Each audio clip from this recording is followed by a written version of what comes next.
To be successful in life, we need to find the right balance between cooperation and competition. If we cooperate too much, we get exploited. If we compete too much, we prevent mutual gain. So we need to find the right balance between these two competing forces. I'm very excited to tell you a little bit about this book, Friend and Foe. And to start us off, we're going to tell you a little story that happened over 10 years ago. And this is a scene outside of a Walmart in upstate New York. And a crowd started to gather at this place very early in the morning, around 3 o'clock in the morning. By 5 o'clock, the crowd had gotten so large, it was unruly.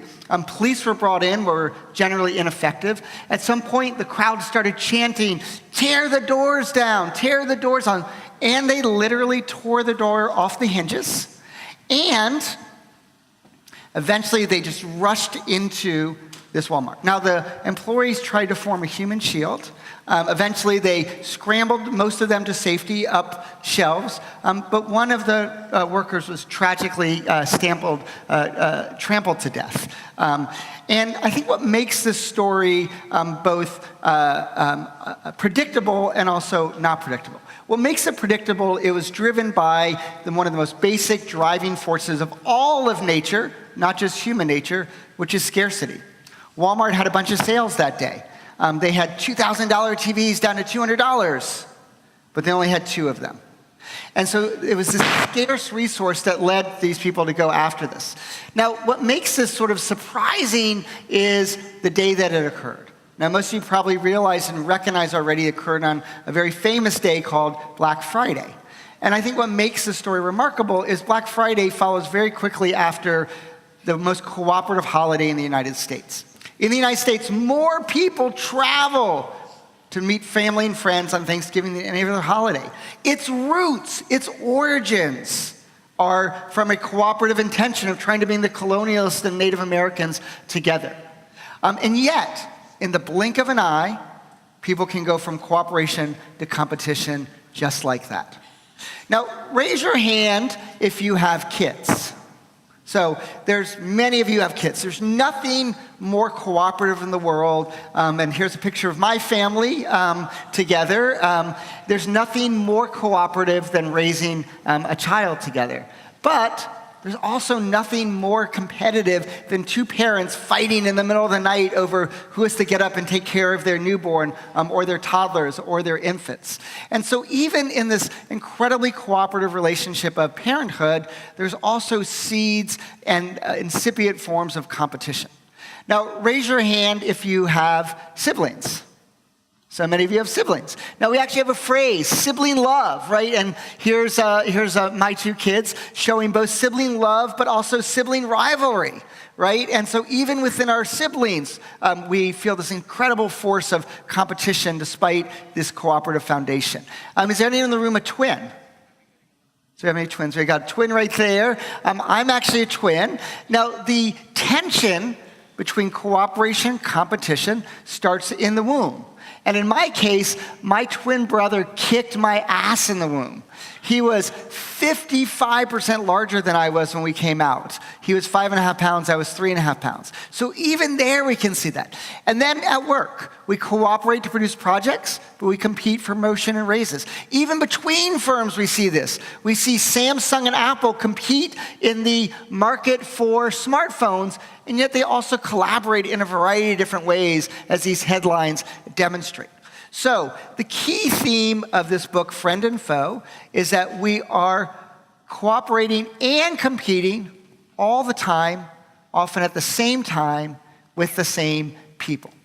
And to be successful in life, we need to find the right balance between cooperation and competition. If we cooperate too much, we get exploited. If we compete too much, we prevent mutual gain. So we need to find the right balance between these 2 competing forces.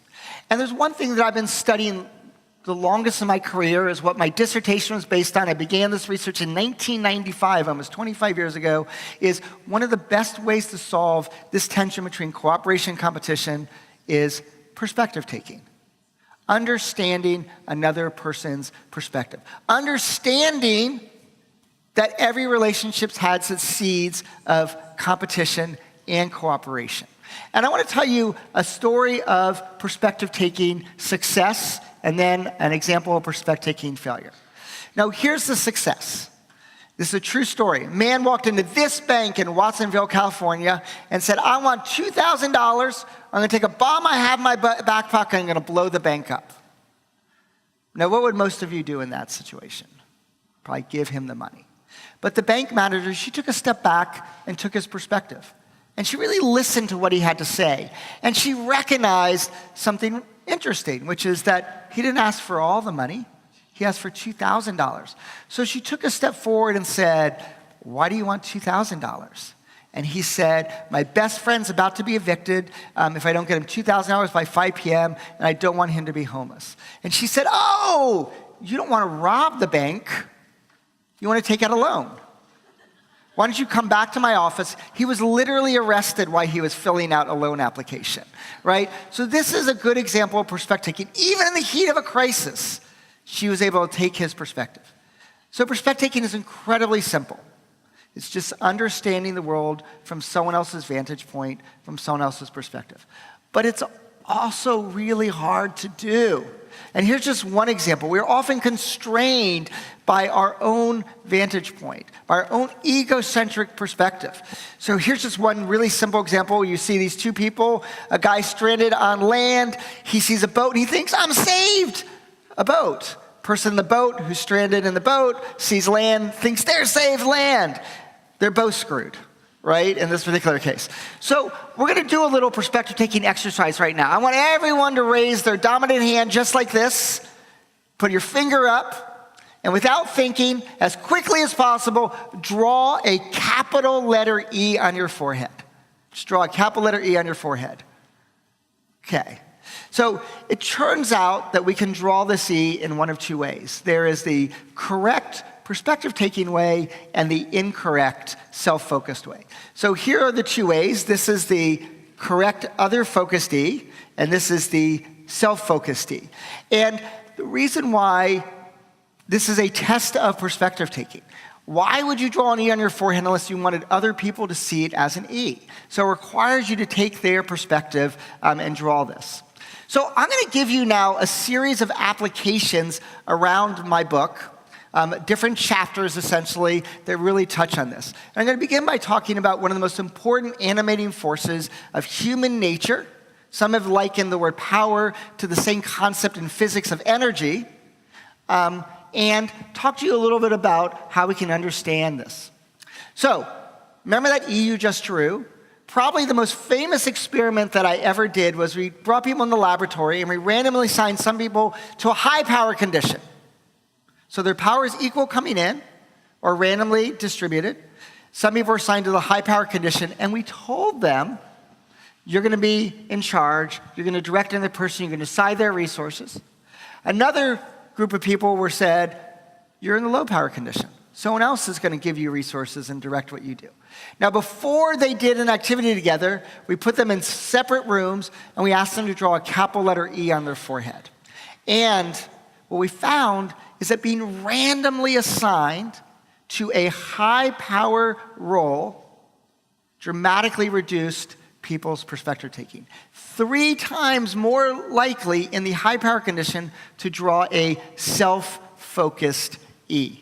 So one of the things that my research shows is that power reduces perspective taking. It makes sense why. When we lack power, we're dependent on other people's. We're required to take their perspective. But when we have power, we're less dependent on others. But this is extremely problematic because when we don't take other people's perspectives, we create competitive feelings inside of them. We create this umbrage and rage and this infuriation when we don't take their perspective. And I want to just give you one sort of example of this where we don't take other people's perspectives, and that's really understanding how our power transforms our behavior. I coined a phrase in the New York Times a couple of years ago called the power amplification effect. And the power amplification effect is essentially that when you have power, all of your gestures, big and small, positive and negative, get amplified. and they have more impact. Here's the most obvious version of this. Our criticism, but also our praise and gratitude get amplified when we have power. Now, we can leverage this to motivate people, right? If we know how to express gratitude and praise to others, we can really have a big impact. But I've also published a paper called Powerful and Ungrateful, that those in power tend not to recognize the type of activities that other people have done on their behalf. Here's another version of the power amplification effect. Imagine you woke up and you got a 6-word text from your boss that simply said, "I need to talk to you." How would that make you feel? Probably a little scared, nervous. It's very portentous, the statement, especially when it comes from someone with power, because the statement itself is ambiguous, what it means. Now, I came face to face with this when I was a young assistant professor. And assistant professors are particularly interesting because they are the ultimate middle power person. They have more power than doctoral students who depend on them for resources and recommendation letters. And they have less power than tenured full faculty who one day vote on their tenure. Well, anyway, one day, the elevator doors open at 9 a.m. I see a doctoral student named Gail Berger, and I say, "Gail, I need to talk to you. Come by my office at 3 p.m. 6 hours later, I was surprised when Gail walked into my office and she was kind of crouched down and seemed very tentative. And the reason that I wanted to speak to her was a good thing. It was about a conference idea. And I noticed she listened really carefully, and then she did something really interesting when I was done. She slammed her fist on the table and said, "Never do that to me again." And I was like, "Do what?" She said, "Never tell me you need to talk to me without telling me why." Do you know how much work I got done in the last 6 hours? 0. Is Adam mad at me? Someone else mad at me? Am I going to lose a resource? Now, at first I thought, Gail's neurotic. Turns out Gail is actually a little neurotic. But the next day, the chair of my department sent me an email that said, "Adam, I need to talk to you. Can you come by my office this afternoon?"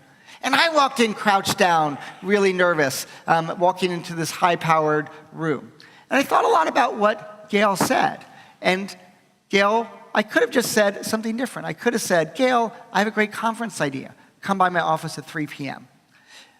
There are both 13 words. It literally would have taken me no more words to say this, but it required me taking her perspective.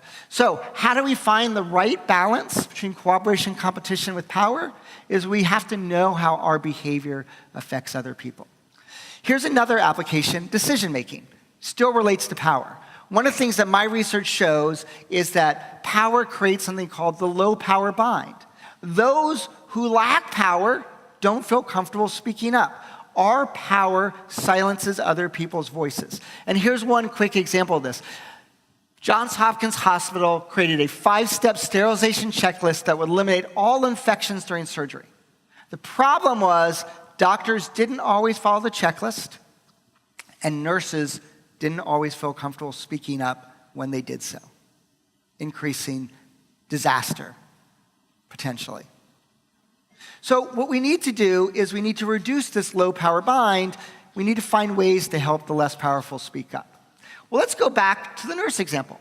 Johns Hopkins Hospital discovered a pretty ingenious solution for this. And their ingenious solution was they put the nurses in charge of the checklist, right? The nurses felt empowered by their responsibility.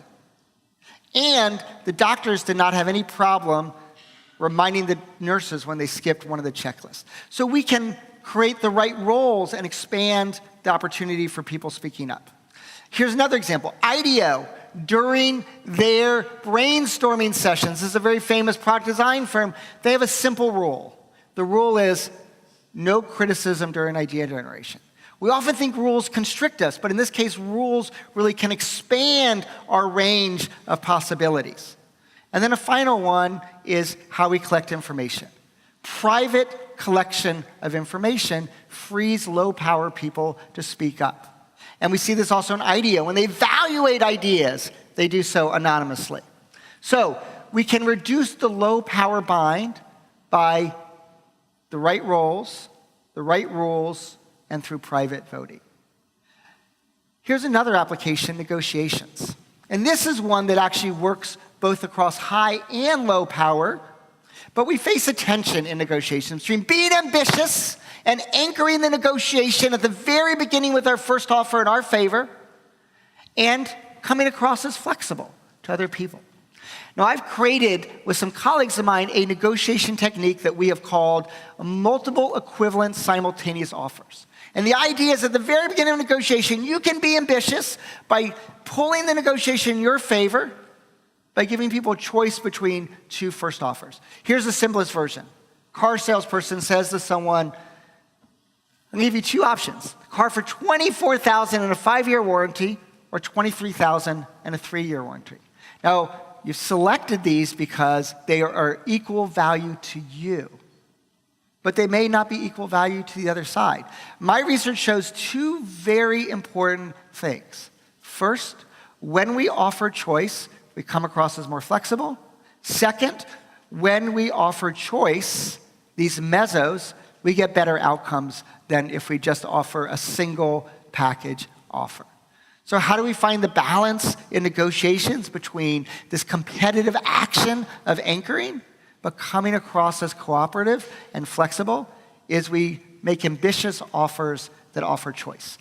Now, this research, as I already mentioned, it works equally well for high and low power individuals. Low power people can assert themselves by offering choice because it doesn't create backlash because they're creating a little bit of context.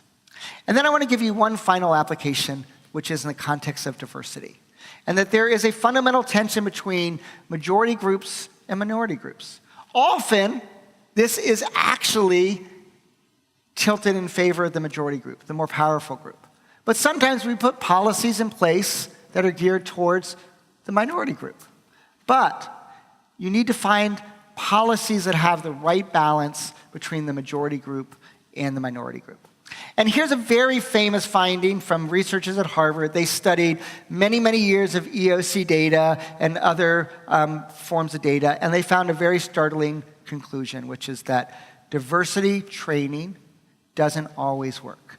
In their analysis of 25 years of organizations, 700 organizations, looking at when diversity training was introduced, if it was introduced, and the subsequent effect of promotions of minorities and women, they showed that diversity training actually decreased the probability of promotion for some groups, and it never increased it.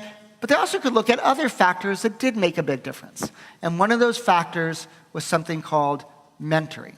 But here's the key. The mentoring programs that were most successful of leveling the playing field and finding the right balance between majority and minority groups were inclusive mentoring programs. What do I mean by that? They applied equally to all members of the organization. By being inclusive, they didn't exclude one group versus another group. Everyone was given the same equal opportunities. Now, one final way that we can solve this diversity thing is through our diversity statements. And research shows that when we emphasize multiculturalism and inclusion of minority cultures and perspectives, that's really engaging for minorities, but whites can sometimes feel excluded.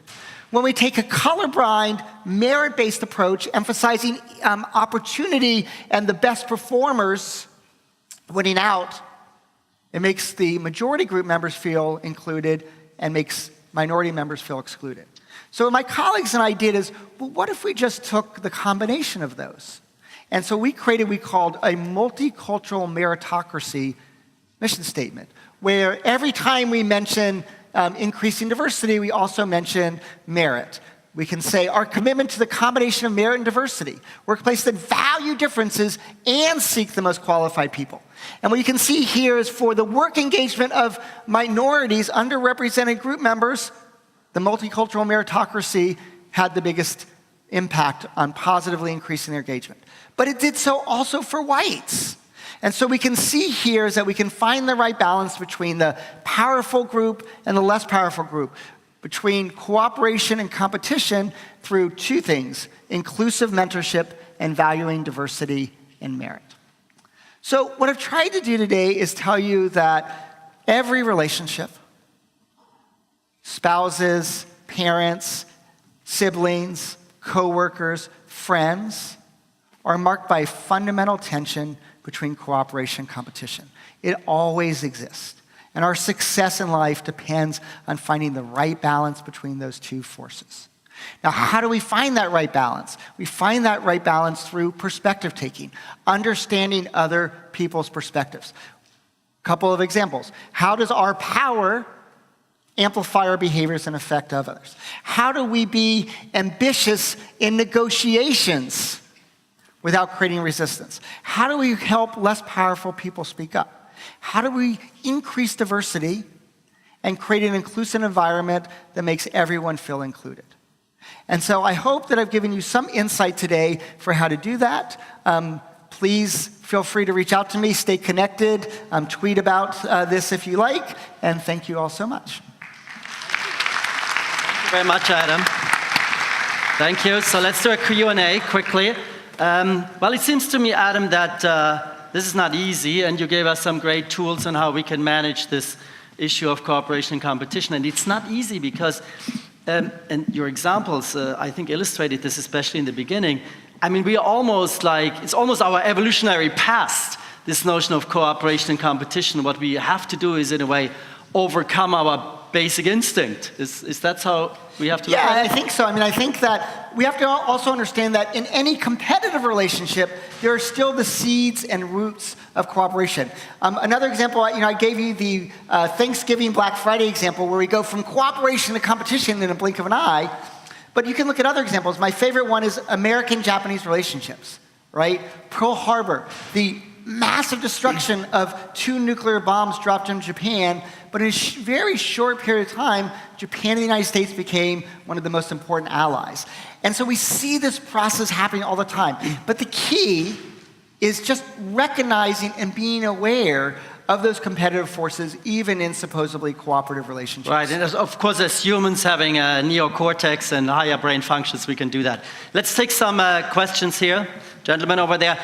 My question actually is the dimension of time as it relates to cooperation and perspective. Because perspective, you can look at it immediately and say, right now I can see your perspective, but it's in that moment. Maybe over a longer term, you actually have to think about it kind of slightly differently and add time as a dimension. How do you think about the time component to making these types of decisions? Yeah, it's a great question. So I think timing matters a lot. In fact, chapter 10 of our book is when and how to start your engine. So when do you make competitive actions? When do you be cooperative? How do you find the right sequence, essentially, of that? And in negotiations, when we know that we are having a long-term relationship with someone, we will often concede today in order that we may get more value tomorrow. And I think it's incredibly important to incorporate that. When we're making decisions, we have to think strategically about what is going to find that right balance, not just today, but in the long run. Or sometimes we recognize that we need to assert a little bit of competitive force in order to level the playing field so we can have a better relationship tomorrow, and sometimes thinking long term. One of the best examples of this, many people consider it the foundational stone of Ronald Reagan's presidential success was when he fired the air traffic controllers, because it put him in a stance where he could later be cooperative because he'd already established that he could be a fierce competitor. And so we can sort of think about our behaviors having symbolic value, not just today, but also in the future. Thank you. That was such a great question. There was a question over there, please. I just had a quick question regarding how much of this is innate and hereditary versus actually something you can change and alter. Sure. So I think, I am a social psychologist, so I believe in both this intersection of, you might call it biology and the social context. And so there's 2 things that I strongly and passionately believe. The first is that perspective taking is a skill that can be developed, that we, through practice and effort, can become better and more frequent perspective takers. The second thing is that perspective taking gets disrupted all the time. I publish research showing that anxiety reduces perspective taking. My collaborator in the book, Marie Schweitzer, has shown anger reduces perspective taking, right? So stress, strong emotions, high stakes, pressure, all of these things reduce perspective taking. But the final element is that if we are aware that our anxiety, that pressure, that our strong emotions prevent perspective taking, we can then build in mechanisms to still break perspectives even during those situations. Okay. Thank you very much, Adam. Excellent. Thank you.